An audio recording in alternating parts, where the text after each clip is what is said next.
Kajian Kitab.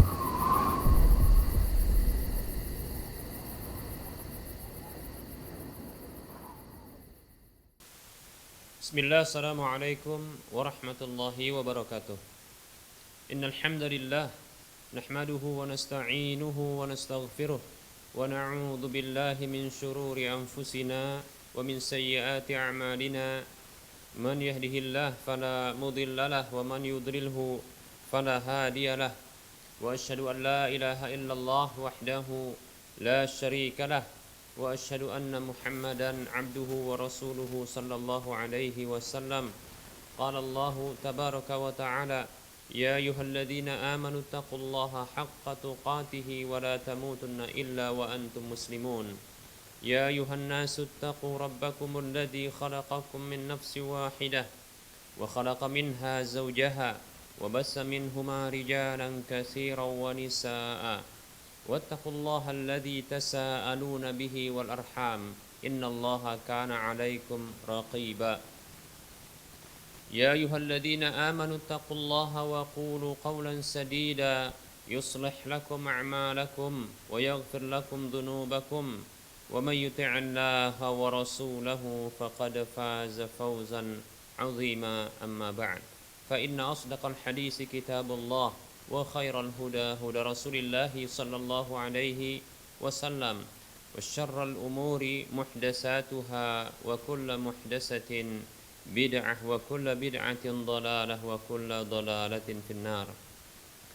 Para pemirsa Rosyad TV dan para pendengar Radio Medan Mengaji, mari kita bersyukur kepada Allah Subhanahu wa taala yang senantiasa memberikan kenikmatan kepada kita. Salawat dan salam tak lupa kita ucapkan untuk nabinya Muhammad sallallahu alaihi wasallam.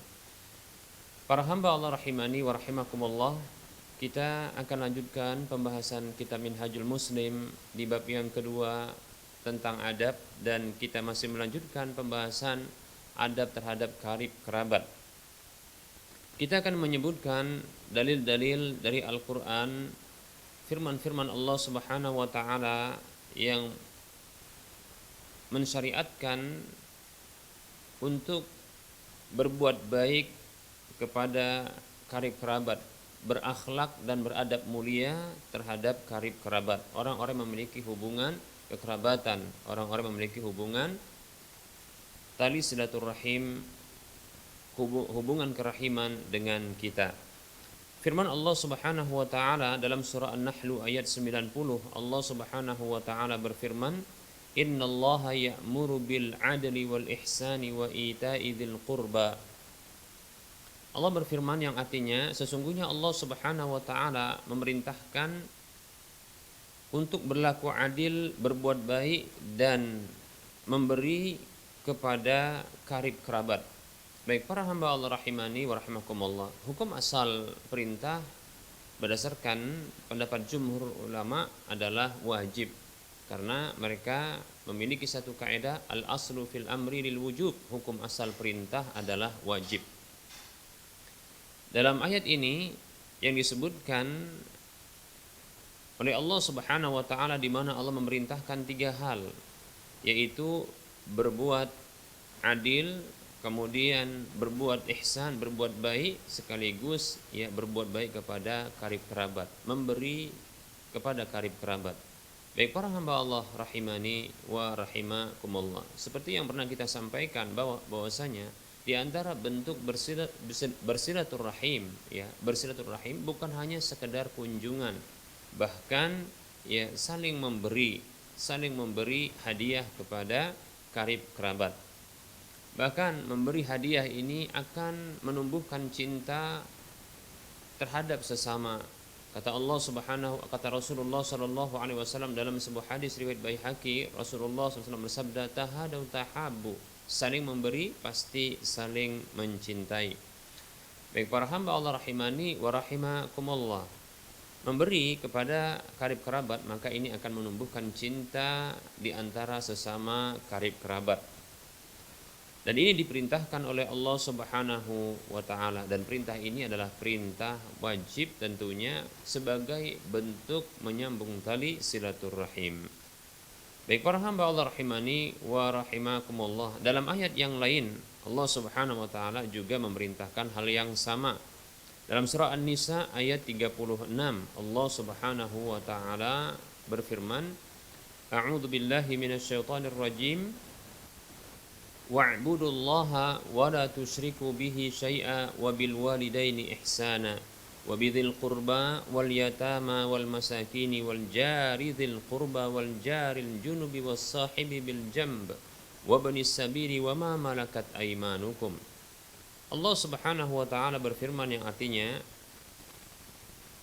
sembahlah Allah Subhanahu wa taala dan janganlah kalian berbuat syirik sedikit pun kepadanya, dan berbuat baiklah kepada kedua orang tua, juga berbuat baiklah kepada karib kerabat, anak-anak yatim, orang-orang miskin, tetangga yang masih ada hubungan kekerabatan, tetangga dekat, kemudian teman yang ada di samping kita, yaitu pasangan hidup kita atau teman dalam seperjalanan.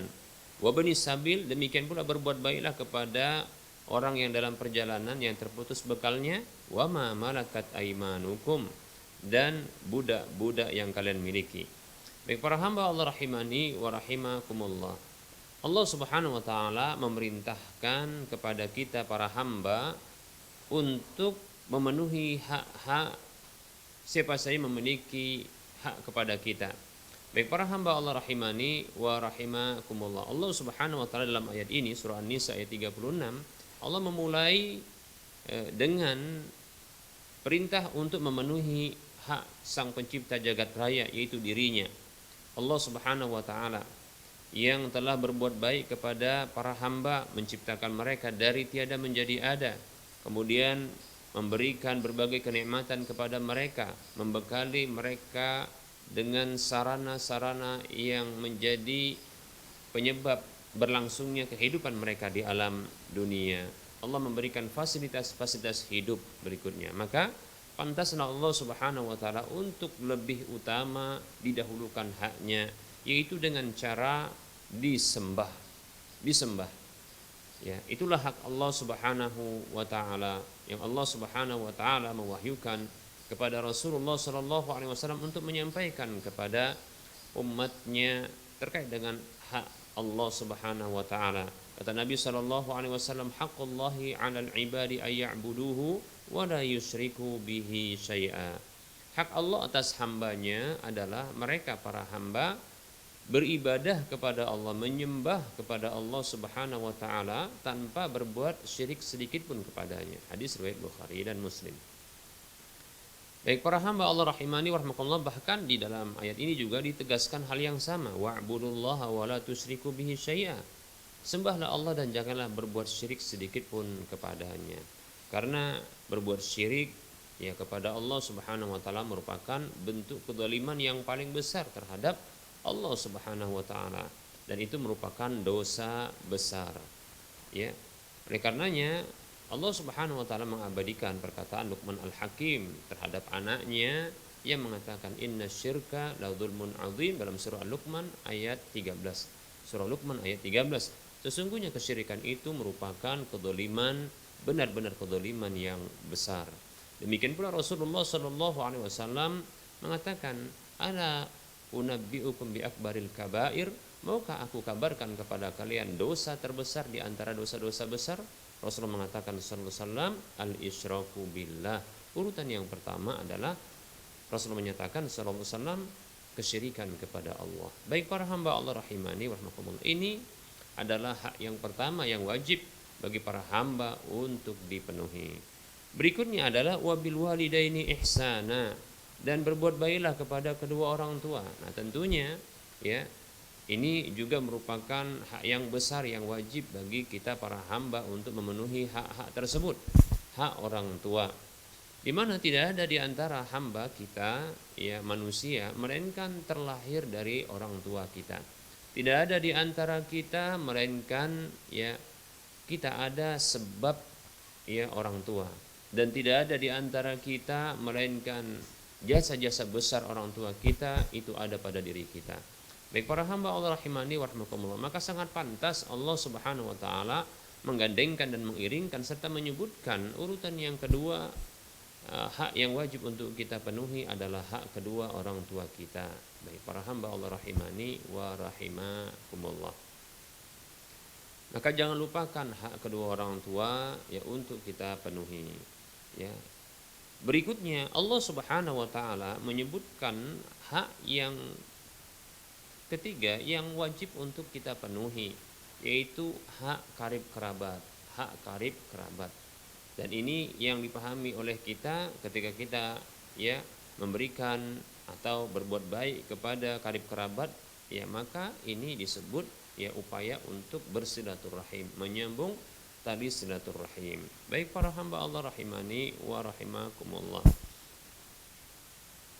Seperti yang pernah kita sampaikan dan kembali kita ulangi, bentuk bersilaturahim kepada karib kerabat kita adalah bisa dengan berkunjung dan memberikan hadiah, ya. Bila tidak mampu, maka setidaknya pilih salah satu, yaitu berkunjung saja tanpa membawa hadiah atau ya memberikan hadiah tanpa berkunjung, demikian. Setidaknya kalaupun tidak bisa salah satu darinya, maka setidaknya kita menyapa mereka, menegur mereka atau saling berkomunikasi dengan mereka lewat media-media yang ada saat ini. Media telekomunikasi, telepon, ya, media sosial seperti video call, chatting WhatsApp, ya, dan seterusnya. Baik para hamba Allah rahimani wa rahimakumullah. Berikutnya adalah Allah Subhanahu wa taala menyebutkan hak yang keempat dalam ayat ini adalah hak ya anak-anak yatim. Perlu diketahui bahwasanya yatim itu, anak yatim adalah man mata abuhu wa lam yablugh, yaitu orang yang wafat ayahnya dan ia belum baligh. Inilah anak yatim. Jadi tidak dikatakan yatim apabila ya ibunya yang meninggal sementara masih ada ayahnya, demikian ya. Atau meninggal ayahnya namun dia sudah baligh, maka ini tidak dikatakan yatim. Jadi anak yatim maka dikatakan anak karena memang masih belum baligh, demikian. Anak yatim adalah anak-anak yang telah wafat ayahnya dan ia belum baligh. Allah Subhanahu wa taala mengingatkan kita untuk berbuat baik kepada mereka, ya, berbuat baik kepada mereka. Bahkan dalam hadis disebutkan ya keutamaan orang-orang yang mereka berbuat baik ya kepada anak yatim, memelihara anak yatim, mengayomi anak yatim, maka mereka seperti ya jari tengah dengan jari telunjuk kelak bersama dengan Rasulullah SAW di surga, demikian ya. Rasulullah mengatakan ya aku dan pengayom, pengasuh ya pemelihara anak yatim seperti ini, yaitu seperti jari telunjuk dan jari tengah kelak di surga, demikian. Masya Allah ya, ini keutamaan yang besar tentunya. Maka ini motivasi bagi kita untuk memenuhi hak-hak anak yatim. Setidaknya kalau kita tidak bisa untuk memelihara mereka, kita tidak bisa ya untuk memberikan sebahagian harta kita kepada mereka, maka setidaknya kita ya menyayangi mereka dengan mengelus kepala mereka, ya, mengelus kepala mereka, ya, bertanya tentang kabar mereka dan seterusnya agar mereka terperhatikan. Karena sungguh kita dapatkan anak-anak yatim yang mereka hidup dalam pengasuhan ibunya saja tanpa ayah, maka kita dapatkan anak-anak yatim seperti ini dia seperti kehilangan kendali, ya, kecuali anak-anak yang dirahmati oleh Allah Subhanahu wa taala. Kita dapatkan mereka ya hidup tanpa kendali, yaitu tidak ada yang ditakuti dan disegani, ya, seperti itu. Sehingga mereka butuh ya butuh hati mereka untuk dijinakkan, ya, kemudian diri mereka diperhatikan, seperti itu. Maka hendaknya kita menjadi ya orang-orang yang memperhatikan kondisi anak-anak yatim. Dengan seperti itu insya Allah taala mereka ya tidak akan bengal, ya tidak akan nakal dan seterusnya. Baik para hamba Allah rahimani wa rahimakumullah. Berikutnya yang kelima yang Allah Subhanahu wa taala sebutkan haknya adalah orang-orang miskin. Ya, orang-orang miskin, maka termasuk di sini adalah orang-orang fakir, ya. Nah, dari sini bisa kita pahami bahwasanya hak karib kerabat itu lebih diutamakan ketimbang anak yatim, demikian pula orang-orang miskin. Nah, apabila orang miskin tersebut dan anak yatim tersebut adalah karib kerabat kita, maka tentunya lebih kita utamakan, demikian. Baik para hamba Allah rahimani wa rahimakumullah. Namun apabila anak yatim, demikian pula orang miskin, ini bukan karib kerabat dan ada karib kerabat kita yang membutuhkan pula, maka kita kedepankan karib kerabat kita.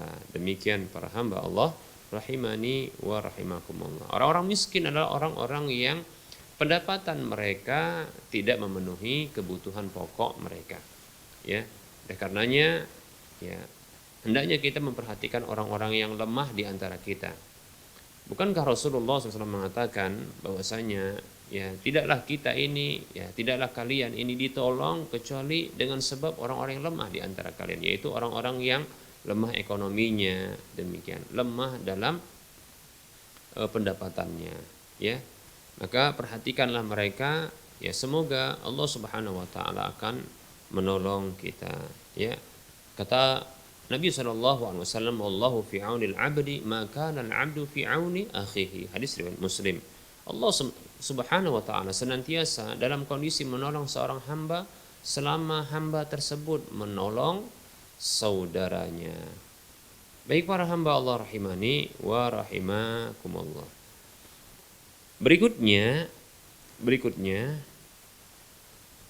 yang diperintahkan oleh Allah Subhanahu wa taala untuk dipenuhi haknya adalah tetangga, dan disebutkan di sini ada dua jenis tetangga. Yang didahulukan pertama adalah tetangga dekat, wal jari dzil qurba, tetangga dekat. Ada pula yang menafsirkan maksud dari al jari dzil qurba, tetangga, ya, dzil qurba adalah tetangga yang masih memiliki hubungan kerabatan, yang memiliki karib kerabat, ya. Demikian. Tetangga yang masih memiliki hubungan kekerabatan dengan kita, maka ini didahulukan, demikian. Bisa juga maksudnya adalah tetangga dekat, yaitu kedekatan, ya, posisi rumah, ya, ketimbang yang lainnya, ya, dari kita. Maka ini yang lebih didahulukan, demikian. Kemudian wal jaril junubi, yaitu tetangga jauh, ya, tetangga jauh. Ada pula yang menafsirkan maksudnya tetangga yang tidak memiliki hubungan, ya, kekerabatan. Baik para hamba Allah rahimani wa rahimakumullah. Nah, Allah Subhanahu wa taala lewat lisan Rasulullah sallallahu alaihi wasallam, ya, mengajarkan kepada kita bahwa berbuat baik kepada tetangga merupakan bentuk keimanan, bentuk aplikasi keimanan, realisasi dari iman yang ada di dalam hati kita. Nabi kita Muhammad sallallahu alaihi wasallam bersabda, "Man kana yu'minu billahi wal yaumil akhir falyukrim jarahu." Kata Nabi sallallahu alaihi wasallam, hadis riwayat Muslim, Rasulullah bersabda sallallahu alaihi wasallam, siapa saja yang beriman kepada Allah dan hari akhir, maka muliakanlah tetangga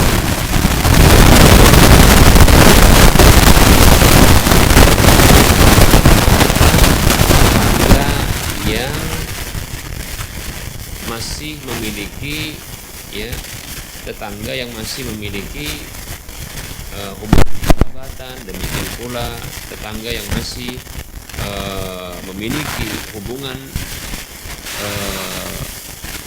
kesamaan dalam keyakinan, yaitu sama-sama beragama Islam, ya. Maka ini yang lebih didahulukan, ya, tetangga yang dia beragama Islam dan masih ada hubungan kerabatan dengan kita. Kemudian berikutnya adalah yang didahulukan adalah tetangga yang dia sama-sama beragama Islam walaupun bukan karib kerabat, ya, tidak ada hubungan kerabatan, demikian, ya. Maka ini lebih didahulukan. Berikutnya yang kedua urutannya, Kemudian yang ketiga adalah karib kerabat yang dia tidak memiliki hubungan, tetangga yang tidak memiliki hubungan kekerabatan, demikian pula hubungan kesamaan dalam keyakinan, yaitu tetangga kafir. Nah, ini masih wajib bagi kita untuk kita penuhi, ya. Karena ini bagian dari keimanan. Bahkan dalam sebuah riwayat, ya, yang disebutkan oleh Imam Bukhari dalam Adabul Mufrad, ya, riwayat dari Jabir bin Abdullah radhiyallahu anhu, di mana ia pernah bertanya kepada budaknya, ya, apakah tetangga kita yang kafir itu telah diberikan, ya, makanan, yaitu tatkala Jabir bin Abdullah radhiyallahu an itu menyembelih, ya, seekor hewan sesembelihan dan membagi-bagikan makanan itu kepada tetangganya. Maka ia bertanya kepada pembantunya atau budaknya, apakah tetangga yang kafir itu sudah diberikan? Demikian, ya. Ini menunjukkan bahwa memang para sahabat mereka memperhatikan hak-hak tetangga walaupun dalam kondisi kafir, demikian. Dan insyaallah taala kita akan bahas, ya, secara khusus masalah ini, ya, nanti insyaallah taala dalam subjudul adab terhadap orang kafir, insyaallah taala. Baik para hamba Allah rahimani wa rahimakumullah. Berikutnya, ya, Allah Subhanahu wa taala mengingatkan kita untuk memenuhi hak wassahibi bil jambi, yaitu orang yang menjadi teman kita di sisi kita, ya, di sisi kita. Baik para hamba Allah rahimani wa rahimakumullah. Ada yang menafsirkan maksudnya adalah teman dalam seperjalanan, yaitu dalam safar. Kemudian ada pendapat yang lain mengatakan ini maksudnya adalah pasangan hidup, ya, teman, ya, dalam perjalanan hidup. Baik para hamba Allah rahimani wa rahimakumullah, itu pasangan hidup kita. Maka, ya, tentunya kedua-duanya bisa kita masukkan ke dalam hal ini karena memang mereka adalah teman, ya, dalam seperjalanan kita. Baik itu perjalanan safar, ya, bisa juga dalam perjalanan hidup kita, ya. Maka diwajibkan bagi kita untuk memenuhi hak mereka, berbuat baik kepada mereka. Bahkan, ya, terkhusus bagi tafsiran yang mengatakan bahwasanya ini adalah pasangan hidup kita, ya. Kata Nabi SAW, khiyarukum khiyarukum li ahlikum wa ana khiyarukum li ahli. Maka maqala sallallahu alaihi wasallam. Kata Nabi SAW, ya, orang yang terbaik di antara kalian adalah orang yang terbaik terhadap, ya, keluarganya, yaitu pasangan hidupnya, ya. Dan aku adalah orang yang terbaik ketimbang kalian, ya, terhadap keluargaku. Demikian. Baik para hamba Allah rahimani wa rahimakumullah. Berikutnya adalah wabanis sabil, dan berbuat baik kepada orang-orang yang terputus bekalnya dalam perjalanannya, ya, di mana mereka adalah orang asing, ya, di tempat kita. Ya, mereka terputus bekalnya dalam perjalanan mereka. Nah, tentunya mereka butuh bantuan, maka kita berbuat baik kepada mereka seperti memenuhi perbekalan mereka, ya, kebutuhan mereka. Bahkan barangkali, ya, kita menghantarkan atau memberikan biaya untuk kepulangan mereka atau agar dia sampai kepada tempat tujuannya. Demikian para hamba Allah rahimani wa rahimakumullah. Yang terakhir disebutkan adalah wama malaikat aimanukum, dan budak-budak yang kalian miliki. Nah, ini barangkali saat ini tidak ada, ya. Karena, ya, budak-budak ini perbudakan telah dihapus secara, ya, hukum internasional, demikian, ya. Namun andaikan ada, maka tetap wajib bagi kita untuk berbuat baik kepada mereka, memenuhi hak-hak mereka. Baik para hamba Allah rahimani wa rahimakumullah. Nah, barangkali ini yang bisa kita sampaikan sebagai materi pada pertemuan kali ini. Insyaallah taala kita masih menyebutkan dalil-dalil yang mensyariatkan, ya, lewat dalil ini Allah mensyariatkan untuk berbuat baik kepada karib kerabat, menyambung tadi silaturahim, beradab mulia kepada mereka. kita cukupkan untuk penyampaian materi dan kita lanjutkan dengan sesi soal jawab bagi para pemirsa dan para pendengar sekalian yang ingin berinteraktif, maka silahkan hubungi nomor layanan kami 08 12 12 12 88 34 ya. Atau di nomor yang sama silahkan ya untuk melayangkan ya pertanyaan lewat tulisan, lewat chatting WhatsApp. Baik para hamba Allah rahimani wa rahmakumullah, kita akan menjawab pertanyaan yang sudah masuk. Ustadz, bagaimana cara mengatasi sifat dengki dalam hati? Ya, iri, dengki. Bismillah, di antara penyakit hati adalah penyakit hasad, ya, iri, dengki, ya, hasad. Nah, ini penyakit yang sangat jelek, ya, ini penyakit yang sangat jelek karena dia bisa merusak amalan, ya. Dia bisa merusak hati terlebih dahulu, kemudian dia merusak amal, ya. Tidaklah dia melakukan sebuah amal dikarenakan ya karena kedengkian yang ada pada dirinya terhadap saudaranya atau orang lain, demikian. Baik, bagaimanakah cara ya untuk memupus penyakit dengki dan hasad ini dalam hati? Baik para hamba Allah rahimani wa rahimakumullah. Yang pertama sekali adalah berdoa kepada Allah Subhanahu wa taala, minta kepada Allah Subhanahu wa taala untuk dicabut dan dihilangkan penyakit dengki ini. Ya. Bahkan Allah mengajarkan ya kepada kita ya untuk berdoa, ya. Dalam surah Al-Hasyr Allah Subhanahu wa taala mengajarkan kepada kita untuk berdoa, ya, Rabbana ighfir lana wa li ikhwanina alladziina sabaquna bil iman wa la taj'al fi qulubina ghillan lil ladziina amanu rabbana innaka raufur rahim. Ya, ini di antara doa yang bisa dibaca untuk menghilangkan ya penyakit hasad, iri dan dengki, ya. Arti dari doa ini adalah Rabbana ighfir lana, ya Allah ampunilah dosa kami, wa li ikhwanina, dan ampuni dosa-dosa saudara-saudara kami, alladzina sabaquna bil iman, yang telah lebih dahulu mendahului kami dengan keimanan. Wala taj'al fi qulubina ghillan lil ladzina amanu, dan janganlah ya engkau jadikan dalam hati kami adanya ghil.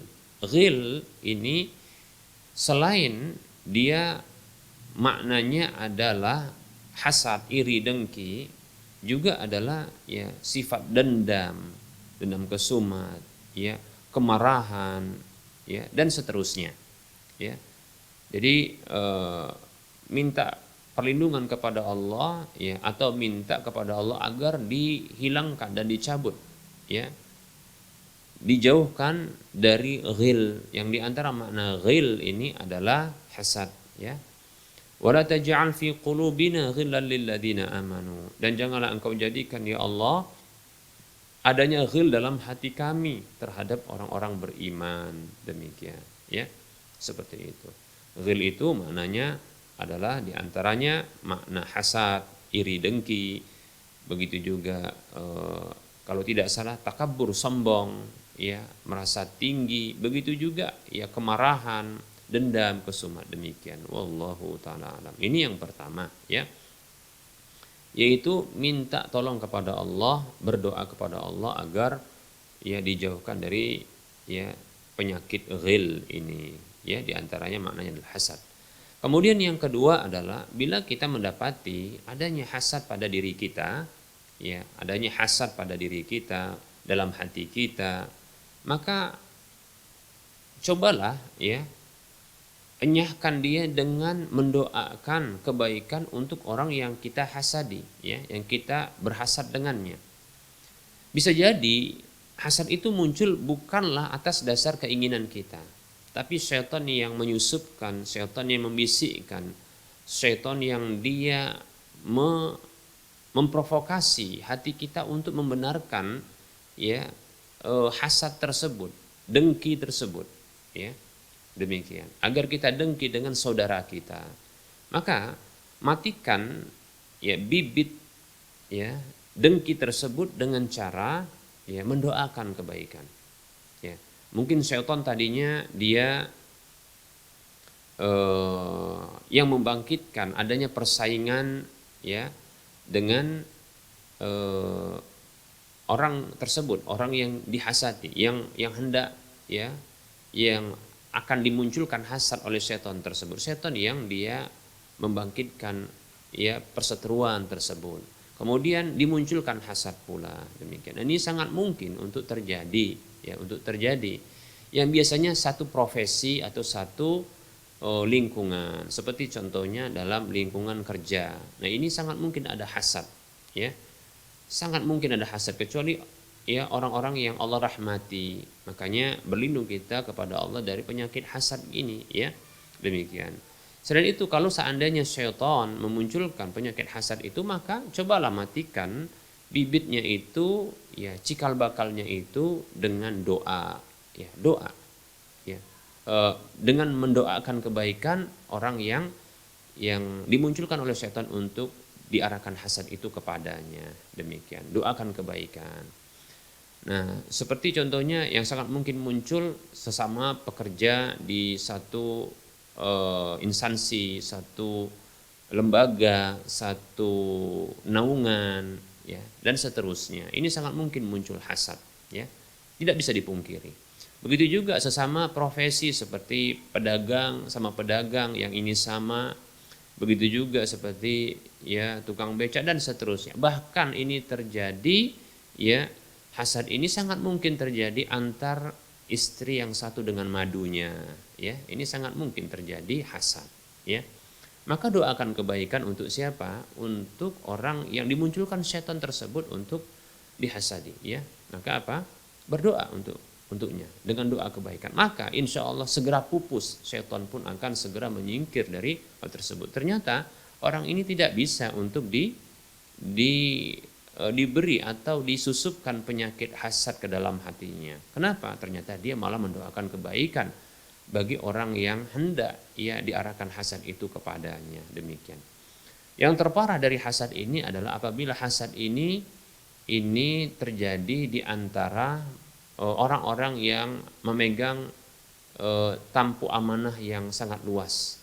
Seperti contohnya kepemimpinan, antar satu pemimpin dengan pemimpin yang lain hasad, yang dia memiliki kekuasaan. Begitu juga antar ulama, yaitu orang-orang memiliki ya masa, orang-orang memiliki ilmu dan masa, yaitu orang-orang yang belajar terhadap mereka. Nah, ini juga kalau terjadi hasad di antara mereka yang tidak segera dipupuskan, maka akan menyebar kerusakannya.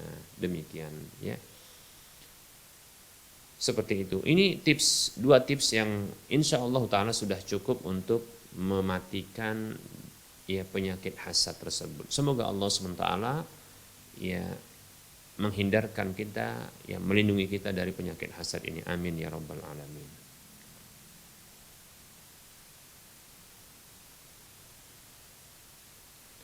Baik para hamba Allah rahimani rahimakumullah, ada pertanyaan berikutnya. Assalamualaikum. Apakah orang yang bermuamalah dengan riba ibadahnya tidak diterima? Dari Yasir Blora. Baik para hamba Allah rahimani rahimakumullah, kita jawab pertanyaan ini. Waalaikumsalam warahmatullahi wabarakatuh. Bermuamalah dengan riba sehingga dihasilkanlah harta riba, lalu dengan itu dia mengkonsumsinya, maka sesungguhnya yang tertolak dan tidak diterima adalah amal ibadah doanya. Adapun ibadah-ibadah yang lainnya wallahu taala alam, maka mudah-mudahan diterima. Adapun doanya, maka ini bisa jadi tidak diterima. Dalam sebuah hadis yang diriwayatkan oleh Imam Muslim, dan hadis ini disebutkan oleh Al-Imam An-Nawawi rahimahullahu taala dalam kitab Arba'innya di urutan yang ke-10, dari sahabat Abu Hurairah radhiyallahu anhu, Rasulullah sallallahu alaihi wasallam dia bersabda, "Innallaha thayyibun la yaqbalu illa thayyiban." Sesungguhnya Allah itu maha baik, tidak akan menerima kecuali yang baik. Lalu penghujung dari hadis ini Rasulullah menyebutkan tentang seseorang yang bersafar, ya. Yutilus safara as'atha aghbara. Ada seseorang yang dia panjang jauh dia bersafar. As'atha, ya, yang dia acak-acakan baik itu rambutnya, pakaiannya, aghbara, ya, yang berdebu ya dirinya itu. Yamuddu yadihi ila sama, yang dia menengadahkan tangannya ke langit. Berarti ini adalah orang yang sedang safar, makbul doanya. Karena dalam hadis yang lain Rasulullah mengatakan sallallahu alaihi wasallam, salasu da'awatin la turaddu, ada 3 doa yang tidak tertolak. Di antaranya adalah da'watul musafiri, doa orang yang safar. Nah, ini orang yang safar, maka tentunya makbul doanya. Lebih-lebih dia beradab di dalam doanya. Yamuddu yadihi ila sama, dia angkat ya tangannya ke langit, menengadah ke langit. Ini diantara adab dalam berdoa. Kemudian dia menyebutkan nama Allah Subhanahu wa taala, Asmaul Husna, ya Rabbi, wahai Rabbku, wahai Rabbku. Dia panggil Allah lalu dia berdoa. Permasalahannya adalah dalam kondisi yang sesungguhnya dia ini sangat makbul doanya, ya, bahkan terpenuhi adab-adabnya. Namun permasalahannya adalah wa mat'amuhu haram, makanannya haram, wa masyrabuhu haram, minumannya haram, wa malbasuhu haram, pakaiannya haram, wa ghudhiya bil haram, dan dia kenyang dengan yang haram. Fa anna yustajabu lidzalika. Lalu bagaimana bisa dikabulkan doanya untuknya? Demikian. Hadis riwayat Muslim. Nah, jadi ya harta haram baik diantaranya adalah riba, ya, yang didapat dengan cara riba, maka ini membuat tidak diterima amal doanya. Demikian, ya, tidak diterima amal doanya. Adapun amal yang lainnya insyaallah taala, amal ibadah yang lainnya insyaallah taala apabila terpenuhi syarat-syaratnya, ya, rukun-rukunnya, wajibat-wajibatnya, bahkan ditambah lagi dengan ya sunnah-sunnahnya, dihilangkan penghalang-penghalangnya, dijauhkan keharaman-keharamannya atau larangan-larangannya, ya, ikhlas karena Allah sesuai dengan petunjuk Rasulullah, maka insya Allah taala ya diterima ibadahnya. Yang tidak diterima ya adalah ibadah doa dengan sebab ya harta haram ya yang didapat, demikian kemudian dikonsumsi atau digunakan. Di antaranya adalah dengan cara riba. Wallahu ta'ala a'lam.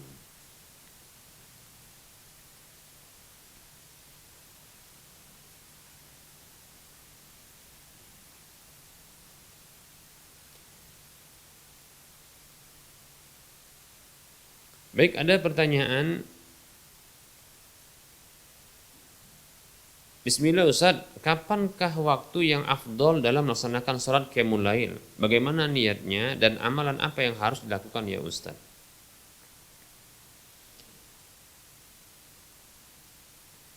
Bismillah. Qiyamul lail adalah sholat yang dilakukan di malam hari dan itu dilakukan setelah sholat Isya, demikian. Jadi qiyamul lail itu bisa dimulai setelah sholat Isya sampai menjelang subuh, ya, sampai masuk waktu subuh. Maka itu waktu untuk melakukan qiyamul lail, demikian, ya. Manakah yang paling afdol? Ya, wallahu taala alam. Ya, yang paling afdol ya tentunya adalah pertama sekali kita akan sebutkan yang paling afdal dari qiyamul lail tersebut adalah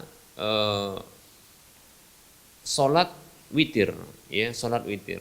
Bahkan para ulama mereka berbeda pendapat. Hukum salat witir ada yang mengatakan wajib, ya, dan ada juga yang mengatakan sunat, ya. Ini menunjukkan bahwasanya salat witir lebih afdal ketimbang salat-salat malam yang lainnya. Bahkan lebih afdal ketimbang salat tahajud, demikian, ya.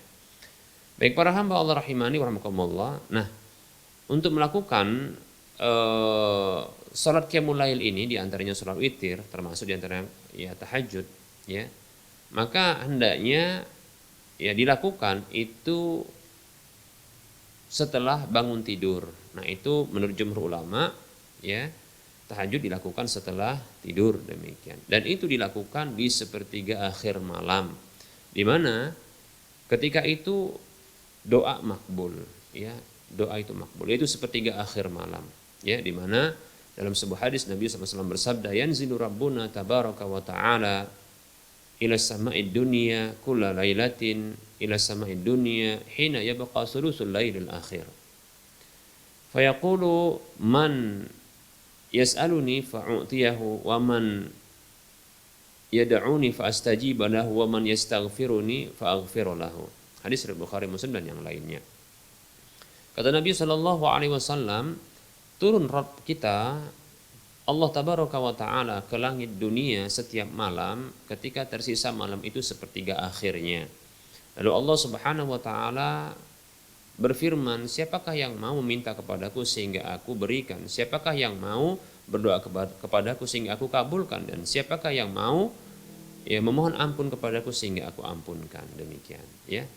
Allah taala alam, demikian, ya, yaitu sepertiga akhir malam.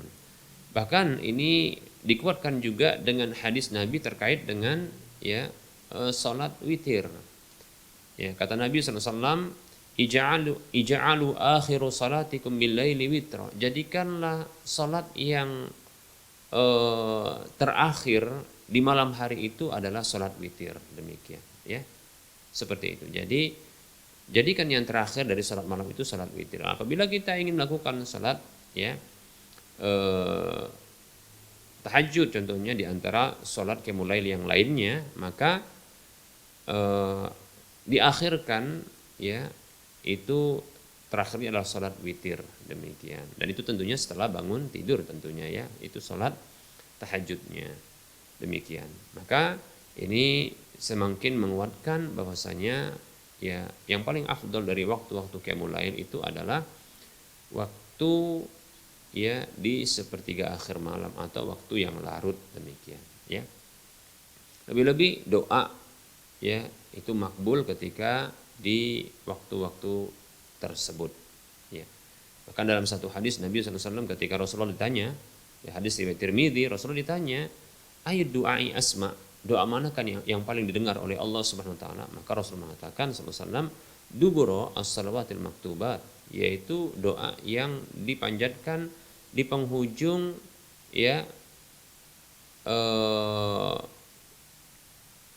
di penghujung malam, ya. Kemudian Rasul mengatakan wajaufal lail akhir, yaitu di malam yang larut yang terakhir. Demikian. Nah, sementara salat itu adalah doa secara bahasa, maka ini keafdolan, ya, untuk dilakukan qiyamul lail itu di malam yang larut yang terakhir. Demikian, ya.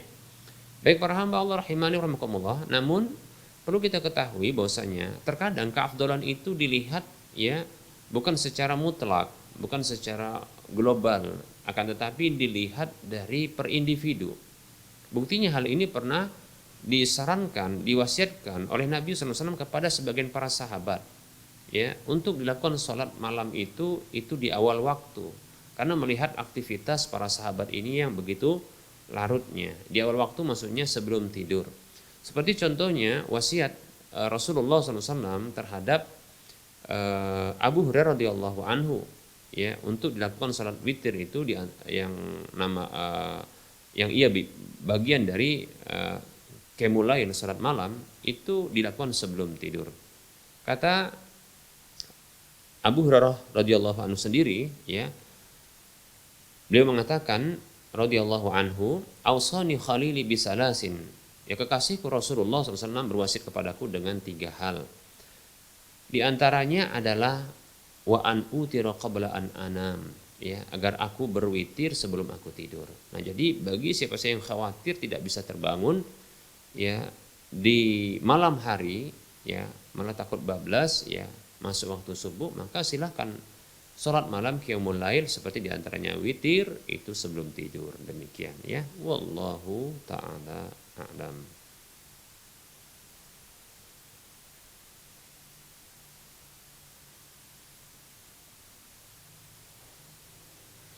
Baik para hamba Allah rahimani wa rahmakumullah, kajian kita ini sudah mendekati waktu masuknya sholat duhur untuk wilayah Medan dan sekitarnya. Barangkali kita cukupkan terlebih dahulu penyampaian kita pada pertemuan kali ini, baik itu penyampaian materi maupun penyampaian jawaban dari pertanyaan yang sudah masuk. Insyaallah taala kita akan lanjutkan pada waktu mendatang. Tentunya dalam penyampaian ini banyak kesalahan dan kekurangan serta kekeliruan. Kepada Allah Subhanahu wa taala saya mohon ampun, dan kepada para pemirsa dan para pendengar sekalian saya mohon maaf.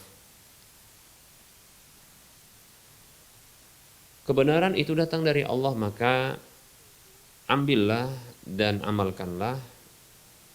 Adapun kekurangan, kesalahan dan keliruan itu datang dari saya pribadi dan bisikan syaitan, maka tinggalkanlah. Sebelum kita mengakhiri perjumpaan kita kali ini, seperti biasa kita memberikan motivasi kepada saudara-saudara seiman yang memiliki rizki yang telah Allah berikan kepadanya. Mari kita berlomba-lomba di dalam kebaikan, fastabiqul khairat, berlomba-lomba dalam kebaikan. Itu mari kita memiliki aset akhirat yang minimal pahalanya adalah 700 kali lipatnya, yang ini akan terus mengalir pahalanya walaupun kita telah tiada. Mari kita arahkan harta kita untuk membebaskan lahan yang nantinya akan dibangun di atas lahan ini, Masjid Al-Muwahhidin untuk wilayah Medan dan sekitarnya, yang nanti akan digunakan untuk keperluan ibadah baik itu ibadah wajib maupun ibadah sunnat. Begitu juga kajian-kajian ilmiah, baik itu tabligh akbar maupun kajian rutin. Begitu juga kegiatan-kegiatan sosial nantinya insyaallah ta'ala. Kebutuhan dana kita sekitar 8,5 sekian ya miliar rupiah, dan kekurangan dana adalah 3,3 sekian miliar rupiah ya. 3 miliar ya sekian rupiah. Baik para hamba Allah rahimani wa rahmakumullah, mari kita salurkan infak dan sedekah jariah kita ke nomor rekening berikut ini, Bank Syariah Mandiri atau Bank Syariah Indonesia di nomor 7127485555 atas nama Yayasan Lajnah Dakwah Medan, kode bank 451. Kita ulangi, mari kita miliki aset akhirat ya dengan menyalurkan infak dan sedekah jariah kita ke nomor rekening Bank Syariah Mandiri atau Bank Syariah Indonesia di nomor 7127485555 atas nama Yayasan Lajnah Dakwah Medan, kode bank 451. Dan Anda bisa melihat informasi ini di layar kaca Anda. Semoga Anda termotivasi dan semoga bermanfaat. Mohon maaf atas segala kekurangan dan kita ketemu lagi di lain kesempatan. Wassallallahu ala Muhammad wa ala alihi wa ashabihi ajma'in. Subhanakallahumma wa bihamdika asyhadu an la ilaha illa anta astaghfiruka wa atubu ilaika walhamdulillahi rabbil alamin. Wassalamualaikum warahmatullahi wabarakatuh.